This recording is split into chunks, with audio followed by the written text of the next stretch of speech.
Welcome back to Chapter 8, Part 2 of Pax. His throat went dry and his heart began to kick hard. He'd been stupid and careless. Probably the crazy one was going to let him go. Why wouldn't she let him go? But maybe she wasn't. He found the knife she'd left and wrapped his palm around its smooth grip. Vola had the upper hand in whatever was going to happen between them. But that didn't mean he couldn't defend himself. He slid the blade into his pocket just as she appeared in the doorway. Drink this! She handed Peter a mug and set a bowl beside him. Peter sniffed the mug. Cider. There's a measure of willow bark in it, so drink it all. Willow bark? It's aspirin in the wild. Peter put the mug down. He wasn't going to drink a crazy woman's brew. Suit yourself. But Vola took up the bowl and began stirring the green paste inside with her finger. What's that? Poultice.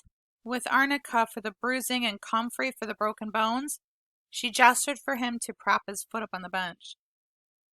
Poultice felt cool and soothing as she eased it over his hot, tight skin.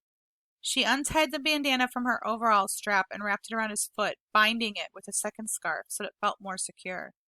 Then she straightened up, wiping her hands on her overalls. How tall are you? 5'3". Why?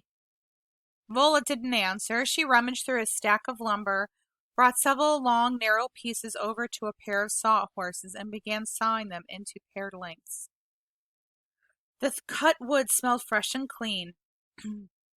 As she nailed short boards across the tops of the two longer ones, Peter understood. Crutches. She was making him a pair of crutches. The knife he'd stolen grew heavier across his thigh. In a few moments, Vola had angled the brace, the top boards, and screwed on the handrests.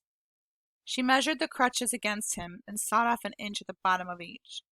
Then she rolled out an old tire from the corner of the barn and she went to her workbench. She scanned its length. Peter's cheeks burned as she turned to him. Did you take my knife? Her voice had turned dangerous, like something that could burst into flame and peel the roof off the barn. Peter felt dizzy and his heart began to thud again. He pulled the knife out and handed it to her. Why? Peter swallowed hard. His words were gone. Why? Because I was afraid you might kill me. Kill you? She eyed him hard. What? Because I live out in the woods, that makes me a murderer?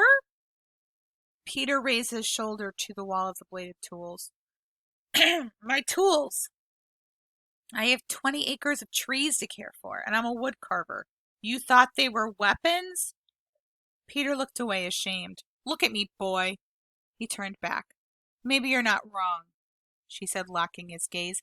Maybe you see something. Maybe I am.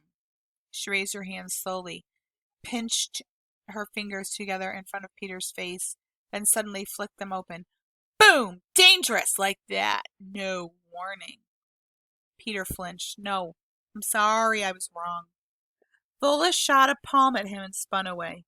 She cut 4 strips of rubber from the tire and wrapped them around the crutch tops and grips and secured them with twine in silence, and she held the crutches out. Peter placed one under each arm and eased himself to the floor. It was an immediate comfort to be upright and balanced with his injured foot safely tucked up. Take your weight on your palms. Lift yourself. Don't hang.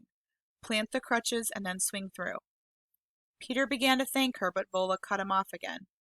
At the end of my road is a highway. Head left, and in a quarter mile you'll come to a gas station. You figure it out from there. She helped him into the backpack and then turned away, picked up a block of wood, and began to shave off slices as if he were no longer there in the barn. Peter tried to step towards the door. He wobbled a little, but not much. That was a hop, Vola said without looking up. I said swing through. Now get out of here. For a moment, Peter didn't move. He didn't know where he was headed, only that it wasn't back to his grandfather's. Vola turned and leaned toward him, pinched her fingers together, and shot them out at him again. Go, while you're still safe. Okay, see you in Chapter 9.